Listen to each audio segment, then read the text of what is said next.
tanggal 23 Januari 1942. Kita bangsa Indonesia yang berada di sini sudah merdeka, bebas, lepas dari penjajahan bangsa manapun jua. Bendera kita adalah merah putih. Lagu kebangsaan kita adalah Indonesia Raya. Pemerintah Belanda telah diambil alih oleh pemerintah nasional.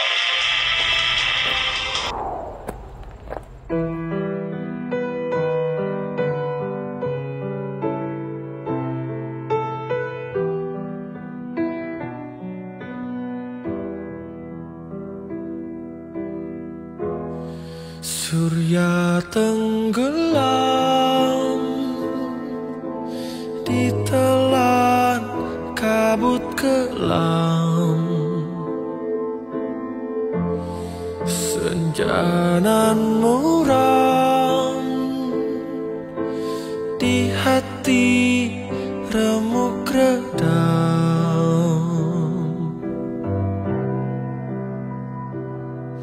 Jalan berliku dalam kehidupan dua remaja kehilangan penawar rindu, kasih pujaan menempuh cobaan. Malam mencekam, rembulan sendu rawan, anak perawan menanggung rindu dendam.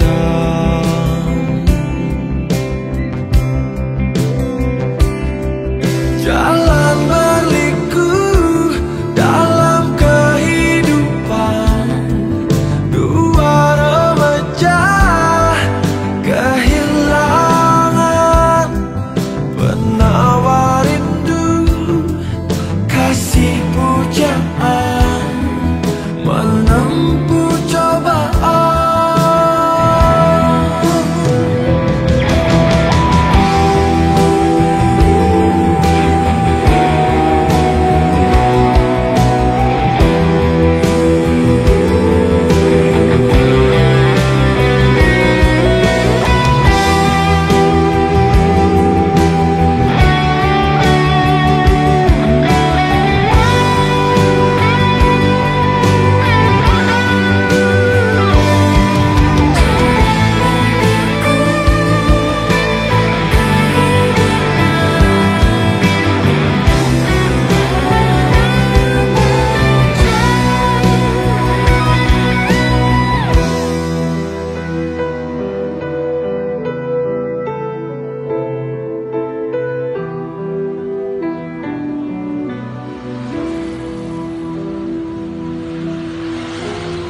Surya tenggelam ditelan kabut kelam, senja nan muram di hati remuk redam.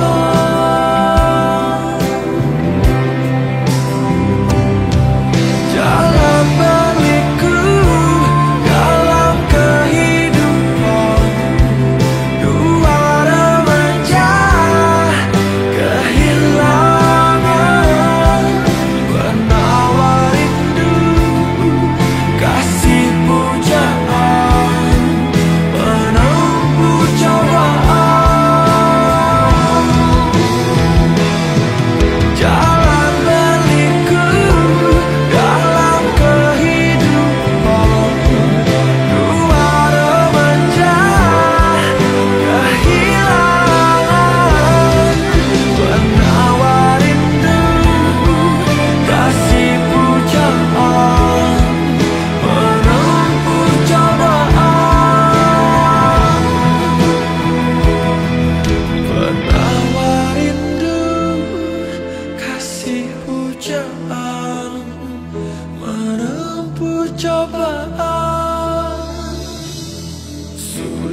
tenggelam.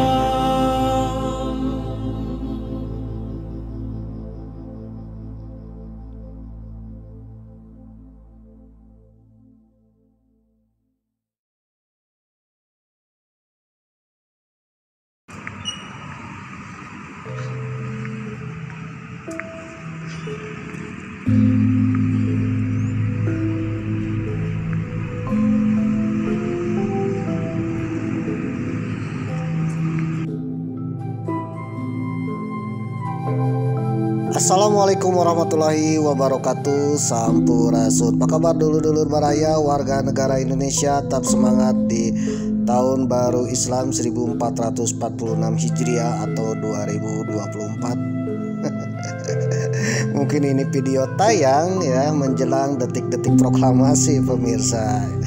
Ini video tayang pas ketika 17 Agustus 2024 atau 79 tahun Indonesia merdeka pemirsa. Kira-kira gimana nih semangatnya ya? Apakah melempem ataukah tambah berkobar pemirsa ya? Berkobar seperti Tugu Monas. Aduh. Jadi kita sebagai generasi penerus bangsa, kita harus meneruskan cita-cita perjuangan para pahlawan dahulu pemirsa.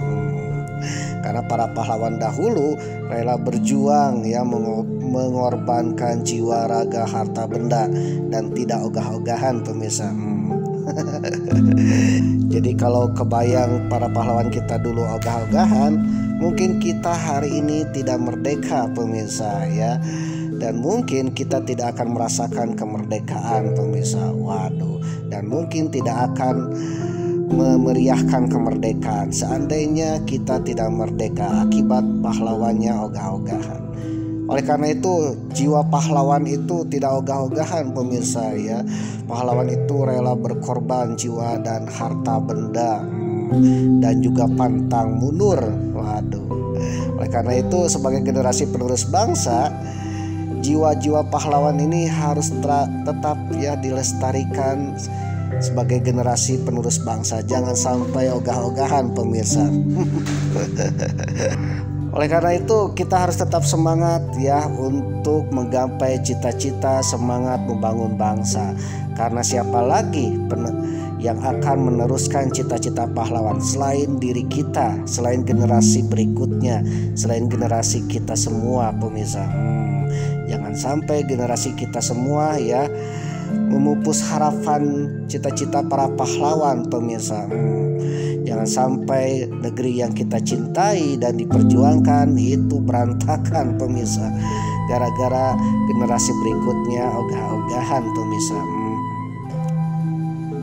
atau tidak mencintai negeri sendiri pemirsa. Waduh. Oke pemirsa, Mamang masih melaksanakan backpackeran jelajahi kota Jakarta ya. Episode kali ini Mamang sudah berada di Masjid Istiqlal ya, sudah makan sarapan pagi dengan rawon, makanan khas legendaris dari Nusantara, tepatnya dari Jawa Timur pemirsa. Dan makanannya enak sekali, rawon pakai nasi. Waduh. Meskipun di Jakarta ternyata makanan Nusantara semuanya ada di Jakarta, tepatnya di Masjid Istiqlal.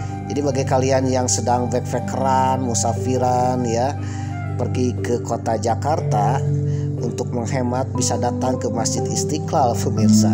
Selain kita ibadah sholat di Masjid Istiqlal, kita pun bisa mencicipi kantinnya Masjid Istiqlal. Ternyata di kantin Masjid Istiqlal ini lengkap sekali dan dengan harga yang murah-murah ya. Nasi rawon aja 15.000. Dan kita juga bisa mandi di sini ya, mandi pagi di Masjid Istiqlal.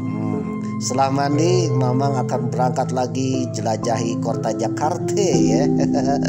Nah sebelum pergi ke kota jelajahi, ada sebuah lapak pemirsa. Lapak menjual aneka makanan ya, cemilan, risol dan sebagainya. Ada lepet, ada juga bakwan ya, ada berbagai macam gorengan dan juga kue-kuehan pemirsa. Ternyata harganya murah sekali. Coba tebak berapa? Cuman 5.000 4 macam pemirsa. 5.000 4 macam. Jadi kalau kita beli 10.000 itu udah 8 macam. Apalagi beri 20.000 itu bisa 16 macam pemirsa. Waduh, cocoklah cemilan untuk jelajahi kota Jakarta pemirsa. Jadi rekomendasi buat kalian yang sedang jalan-jalan backpackeran dan mencari makanan atau jajanan murah ada di sekitaran Masjid Istiqlal pemirsa. Oke pemirsa, habis mandi, habis sarapan dan beli makanan, Mamang akan jelajahi kota Jakarta ya. Kira-kira mau kemana? Ya ikuti aja episode kali ini pemirsa. Ngomong-ngomong, hari kemerdekaan yang ke-79 tahun itu akan dilaksanakan upacaranya di IKN pemirsa ya, ibu kota khusus negara Nusantara yang ada di Kalimantan. Jadi artinya kota Jakarta ini kelak bukan lagi menjadi ibu kota Jakarta. Dimulai pada tanggal 17 Agustus sekarang pemirsa. Waduh. Tapi meskipun kota Jakarta kelak tidak menjadi ibu kota, kota Jakarta merupakan kota bersejarah pemirsa ya. Karena disinilah proklamasi kemerdekaan Indonesia dikumandangkan pemirsa, dan disinilah tonggak berdirinya negara Republik Indonesia. Ngomong-ngomong tentang proklamasi pemirsa ya, ternyata sebelum proklamasi yang dikumandangkan di Jakarta tanggal 17 Agustus 1945, ternyata kita pernah proklamasi pemirsa. Waduh, sebelum kita dijajah Jepang, kita pun pernah proklamasi pemirsa. Waduh. Dan ternyata yang namanya tokoh proklamator bukan saja Soekarno dan Muhammad Hatta, tapi ada satu lagi pemirsa. Waduh. Cung, bagi kalian yang belum tahu ya, sebelum proklamasi 17 Agustus 1945 kita pernah proklamasi pemirsa. Sebelum kita dijajah Jepang kita pernah proklamasi.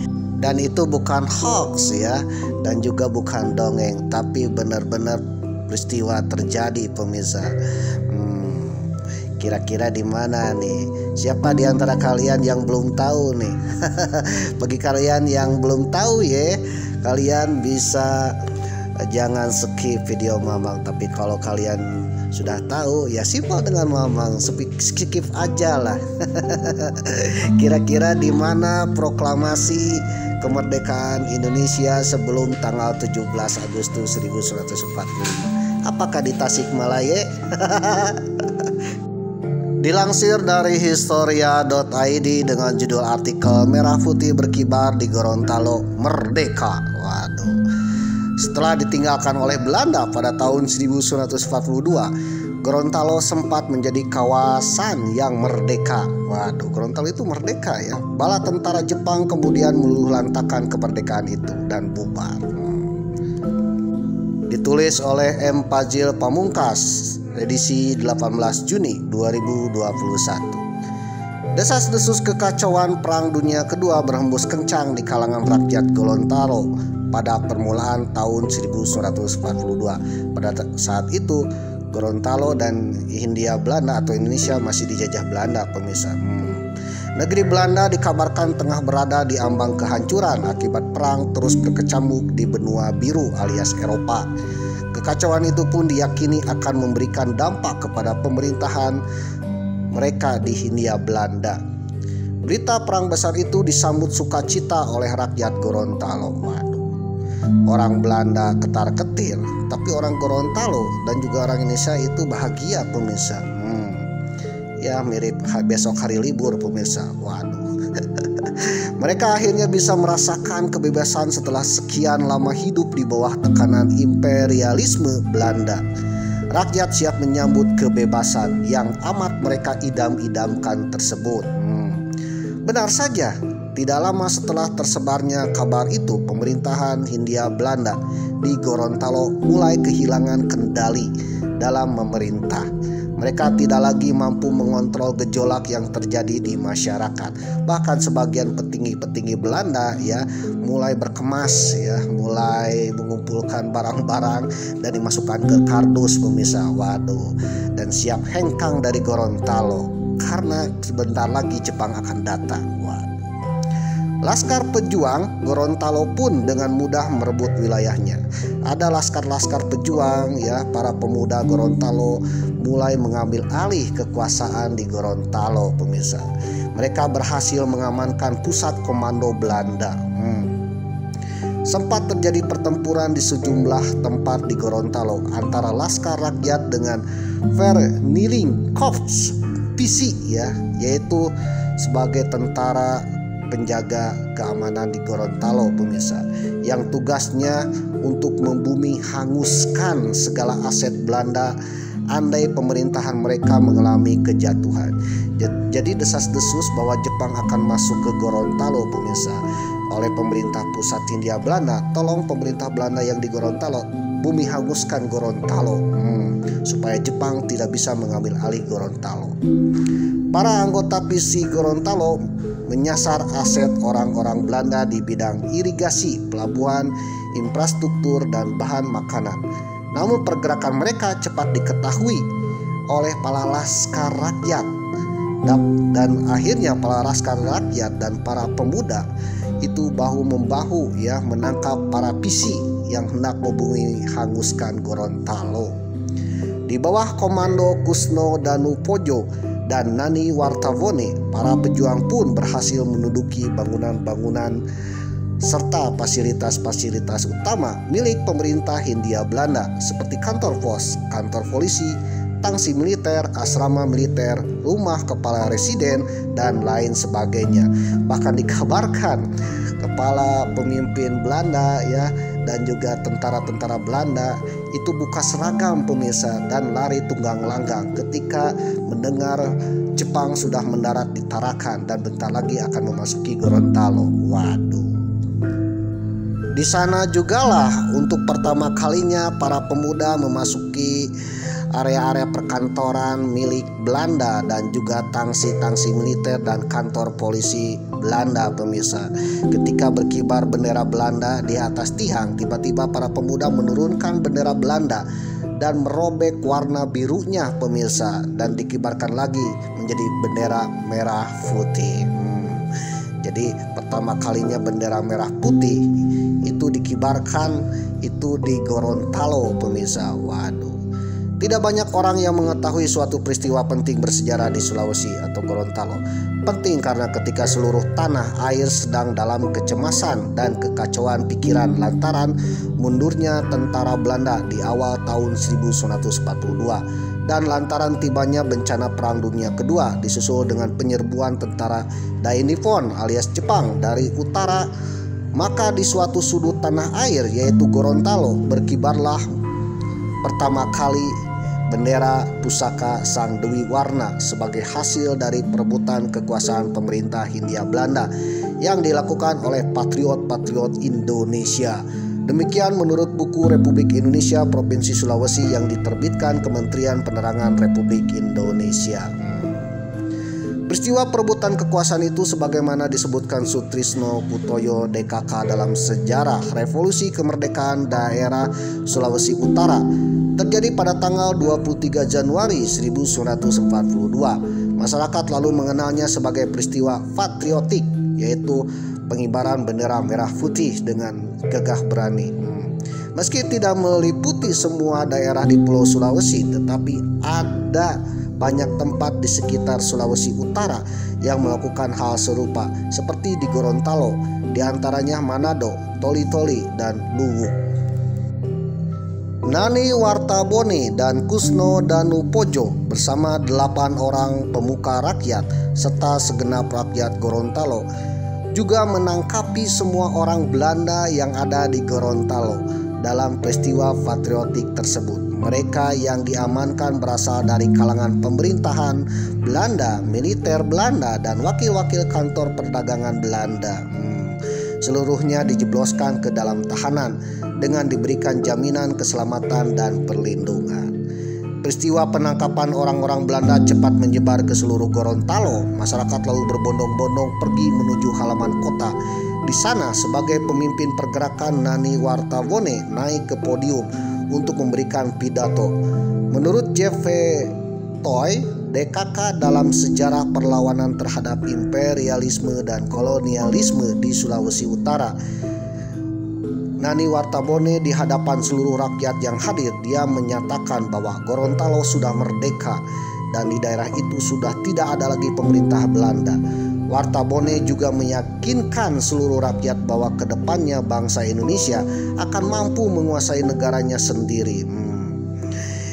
Ketika saudara Nani Wartabone memimpin lagu Indonesia Raya di alun-alun, maka suara-suara yang melakukan itu sudah lekas jadi parau karena diselingi oleh sedu sedan dan mengharukan. Karena sekarang orang sudah dapat melihat bendera merah putih berkibar dengan bebas di angkasa. Indonesia Raya dinyanyikan dan tak ada orang yang menegurnya, tulis Kementerian Penerangan. Kontrol atas Gorontalo utamanya dalam urusan keamanan selanjutnya dipegang oleh Laskar Pejuang. Mereka membentuk badan pemerintahan yang bertugas menjalankan administrasi dan kesejahteraan masyarakat. Khusus di bidang keamanan dibuat larangan melakukan pencurian terhadap aset-aset yang ditinggalkan Belanda. Hal itu dilakukan demi menjaga ketentraman. Larangan pencurian itu dipampang di muka kantor pos, bunyinya siapa yang mencuri ya aset-aset milik Belanda akan ditembak mati oleh laskar dari Gorontalo. Wartabone sendiri ditunjuk sebagai kepala pemerintahan militer, sedangkan Danu Pojo menjadi kepala pemerintahan sipil. Sementara untuk urusan pertahanan di Gorontalo dipegang oleh Pendang Kalengkongan sebagai panglima besarnya. Dia membawahi polisi kota serta laskar rakyat. Selama masa itu rakyat Gorontalo bisa bebas melakukan kontrol atas dirinya sendiri. Tidak ada batasan-batasan seperti yang dilakukan oleh pemerintah Hindia Belanda. Jadi artinya Gorontalo merdeka pemirsa ya. Memerdekakan diri atas nama bangsa Indonesia. Mereka bebas menanam dan mengkonsumsi padi untuk dirinya sendiri. Tidak ada rakyat yang menderita kelaparan. Mereka juga bisa memasang lampu-lampu yang sebelumnya dilarang Belanda. Tidak ada batasan juga dalam mencari hiburan, sehingga di banyak rumah radio-radio dinyalakan dan orang-orang berkumpul di sana. Maka hiduplah segala hasrat yang mati di waktu Belanda. Alun-alun Gorontalo penuh dengan rakyat. Barisan kehormatan dengan senjata lengkapnya berbaris di tengah alun-alun. Dan ketika Nani Wartabone dan Kusno Danupojo datang memeriksa barisan, maka untuk pertama kalinya tembakan-tembakan kehormatan yang sungguh-sungguh dari negara merdeka merobek angkasa dan lagu Indonesia Raya dinyanyikan dengan penuh hikmat. Nani Wartabone kelihatannya menyucurkan air matanya dan orang-orang yang menyaksikan kejadian ini turut pula terseduh-seduh, tulis buku karya Kementerian Penerangan Republik Indonesia itu. Pemerintahan merdeka di Gorontalo, Imbu Sutrisno Kutoyo, berlangsung selama 5 bulan lamanya. Waduh, cuma 5 bulan ya. Dari tanggal 23 Januari 1942 sampai 5 Juni 1942. Kok 5 bulan? Karena kedamaian mereka terusik begitu saja ketika tentara Dainippon atau Jepang mendarat di Sulawesi Utara. Dengan kekuatan tempur yang mumpuni, bala tentara Jepang berhasil menjatuhkan pertahanan Laskar Rakyat Gorontalo. Ketika Jepang sudah menguasai Manado atau Sulawesi Utara pertengahan Januari 1942, pemerintahan sementara Gorontalo tetap eksis atau dikenal dengan PPPG tetap eksis dan bendera merah putih berdampingan dengan bendera Jepang masih berkibar di Gorontalo. Namun pada tanggal 16 Juni 1942 pasukan Jepang meminta merah putih diturunkan dan mengakhiri pemerintahan sementara Gorontalo pimpinan Nani Kusno Nani Wartabone dan Kusno Darnupoyo itu sempat dipenjarakan oleh Jepang karena difitnah jadi mata-mata sekutu. Ia berhasil dibebaskan seorang pembesar Jepang, temannya di Makassar. Berita proklamasi kemerdekaan Indonesia baru tiba di Gorontalo menjelang pertengahan September 1945. Nani Watabone kembali mengambil alih kekuasaan dengan membentuk pemerintahan nasional di Gorontalo bersama Komite Nasional Daerah sampai masuknya pemerintahan Nika menguasai kembali Gorontalo. Yang menjadi pertanyaannya kenapa proklamasi Gorontalo tanggal 23 Januari 1942 itu tidak dijadikan hari proklamasi nasional, pemirsa? Yang menjadi proklamasi nasional adalah 17 Agustus 1945. Dikutip dari kabarpublik.id dengan judul artikel Kemerdekaan dan Momentum 23 Januari 1942 yang ditulis oleh Mahmud Marhaba 23 Januari 2021. Proklamasi Gorontalo merupakan momentum bagi para pejuang kemerdekaan Indonesia yang saat itu tengah mempersiapkan perlawanan diplomatik dan kekuatan perang dalam merebut kemerdekaan dari tangan penjajah Jepang. Peristiwa patriotik 23 Januari 1942 merupakan proses panjang dari perlawanan bangsa Indonesia, khususnya rakyat Gorontalo. Awal pergerakan di Gorontalo karena pemerintah Belanda merencanakan akan membumi hanguskan segala aset daerah jajahannya. Ya, tidak rela ketika Jepang datang, pemirsa. Oleh karena itu ketika akan membumi hanguskan, para pejuang kita itu mengambil alih kekuasaan di Gorontalo sehingga tidak terjadi membumi hangusan. Rakyat Gorontalo bersatu dipimpin oleh Nani Watabone dengan pasukan yang terkenal pasukan Rimba. Bersama rakyat kemudian menguasai markas-markas tentara, polisi Belanda, kantor-kantor pemerintahan Belanda dan orang-orang Belanda serta kantor-kantor penting yang ada di Gorontalo, pemirsa. Di depan kantor pos Gorontalo, bendera merah putih pun dikibarkan sebagai pertanda Gorontalo telah dibebaskan dari penjajah Belanda, bebas dan merdeka, serta menjadi bagian dari negara Indonesia. Pada momen ini lagu kebangsaan Indonesia Raya pun turut dinyanyikan oleh seluruh rakyat Gorontalo begitu riuh dan ramai memenuhi halaman kantor pos. Ini ternyata ada upacara proklamasi di Gorontalo, pemirsa, tanggal 23 Januari 1942, jauh dari 3 tahun sebelum proklamasi yang ada di Jakarta 17 Agustus 1945. Dan ternyata upacara proklamasi yang ada di Jakarta itu mirip-mirip dengan upacara proklamasi di Gorontalo, pemirsa. Nah, ada kemungkinan jangan-jangan proklamasi yang ada di Jakarta ini meniru proklamasi yang ada di Gorontalo, pemirsa. Kemiripan itu diantaranya pelaksanaan upacara proklamasi tepat pukul 10 pagi, yang kedua pengibaran bendera merah putih, yang ketiga menyanyikan lagu Indonesia Raya, dan yang keempat ada pembacaan teks proklamasi. Itu mirip-mirip ya. Tapi yang beda adalah isi teksnya proklamasi, pemirsa. Adapun naskah proklamasi kemerdekaan yang ada di Gorontalo Mamang akan bacakan. Pada hari ini tanggal 23 Januari 1942, kita bangsa Indonesia yang berada di sini sudah merdeka, bebas lepas dari penjajahan bangsa manapun juga. Bendera kita yaitu merah putih, lagu kebangsaan adalah Indonesia Raya. Pemerintahan Belanda sudah diambil alih oleh pemerintahan nasional. Mari kita menjaga keamanan dan ketertiban. Diambil dari Wikipedia berbahasa Gorontalo. Jadi yang bedanya naskah teks proklamasi Gorontalo itu agak lebih panjang ya. Kalau naskah teks proklamasi yang ada di Jakarta tanggal 17 Agustus 1945 itu sangat simpel dan singkat, pemirsa. Dikutip dari buku Jenderal Abdul Haris Nasution pada bulan Maret tahun 1986 sempat memberikan testimoni khusus kepada pahlawan Nani Watabone, proklamator yang ada di Gorontalo. Dengan pimpinan Nani Wartabone dan kawan-kawan menggeser kekuasaan Belanda dengan gilang gemilang adalah hari yang pantas dicatat di dalam rangkaian ukiran sejarah perjuangan fisik dan perlu kiranya diketahui oleh seluruh warga negara Indonesia agar sesuatu yang berharga di tubuh Ibu Pertiwi ini tidak hilang ditelan waktu begitu saja.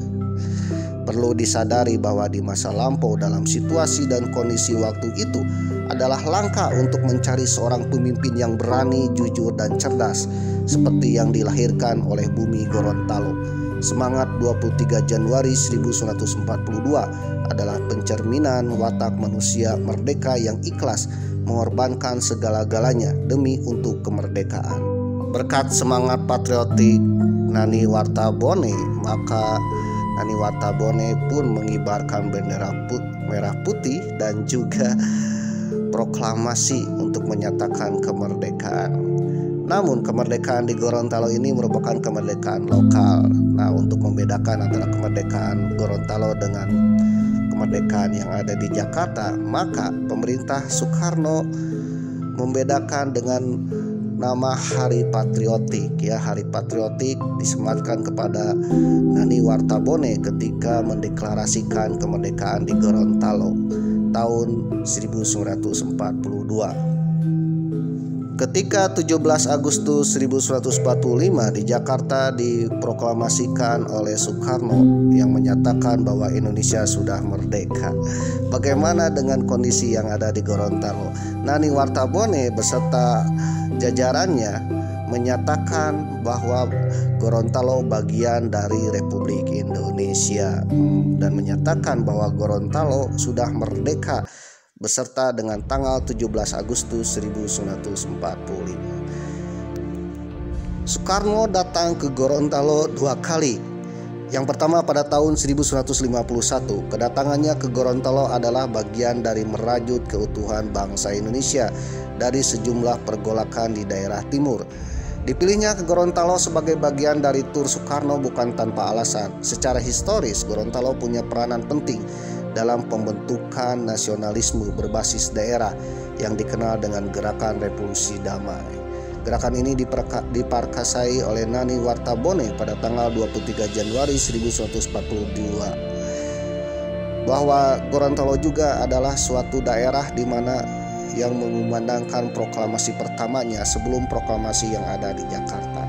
Untuk memastikan bahwa apakah Gorontalo tetap bergabung dan setia kepada Indonesia, maka Soekarno pun berangkat ke Gorontalo menggunakan pesawat amfibi dan mendarat di Danau Limboto, pemirsa. Soekarno mendarat di Gorontalo pada tanggal 20 November 1951. Pesawat Catalina Amboina atau pesawat amfibi yang bisa mendarat di air di Danau Limboto yang ditumpangi sukses mendarat di perairan Danau Limboto, Desa Luta, Kecamatan Batuda, Kabupaten Gorontalo. Rakyat kemudian mengaraknya menggunakan jeep menuju alun-alun kota. Jadi Soekarno itu disambut oleh masyarakat Gorontalo, lalu dibawa ke alun-alun kota yang sekarang lapangan Taruna Remaja. Tiba di sana, Soekarno langsung memimpin rapat raksasa. Pidatonya yang berapi-api. Dari pidato yang berapi-api Bung Karno ini, terlihat rakyat Gorontalo antusias menyambut kedatangan Bung Karno, dan terlihat juga bahwa rakyat Gorontalo beserta tokoh-tokoh dan jajarannya termasuk juga Nani Wartabone itu mendukung kemerdekaan dan negara Republik Indonesia. Oleh karena itu, hari tanggal 23 Januari 1942 di mana proklamasi dikumandangkan di Gorontalo itu dijadikan hari patriotik, hari pembela tanah air, pemirsa ya. Patriotik itu membela tanah air. Jadi ada sedikit pemuda mungkin di Indonesia yang tergerak ya untuk membela tanah air. Nah, dari semangat Nani Wartabone inilah menjadi semangat untuk seluruh generasi muda dan juga seluruh bangsa Indonesia dalam kemerdekaan negara kita. Lalu Soekarno pun mengunjungi lagi yang kedua kali tahun 1956 ketika gencar-gencarnya, panas-panasnya pemberontakan PRRI Permesta. Kebetulan Permesta ini berbasisnya ada di Sulawesi, pemirsa. Nah, ketika sampai di Sulawesi ya, ternyata keadaan Sulawesi termasuk Gorontalo tetap setia kepada Negara Kesatuan Republik Indonesia. Oleh karena itu, tokoh proklamator Nani Wartabone dan juga Kusno Danupoyo itu dijadikan sebagai pahlawan nasional. Sekarang kalau kalian pergi ke Gorontalo itu ada tugunya ya, monumen tugu patung Nani Wartabone yang letaknya di tengah-tengah alun-alun kota Gorontalo, atau tepatnya 0 km pemirsa, 0 km kota Gorontalo. Oke pemirsa, jadi itulah cerita proklamasi, dan kebetulan video ini tayang ketika proklamasi 17 Agustus 2024. Kira-kira backpackeran ke Jakarta sehabis dari Masjid Istiqlal kemana nih? Apakah kepikiran kita naik busway saja atau kendaraan umum yang ada di ibu kota? Waduh, kira-kira mau kemana dan menggunakan apa? Kalian penasaran? Ya ikuti di episode selanjutnya.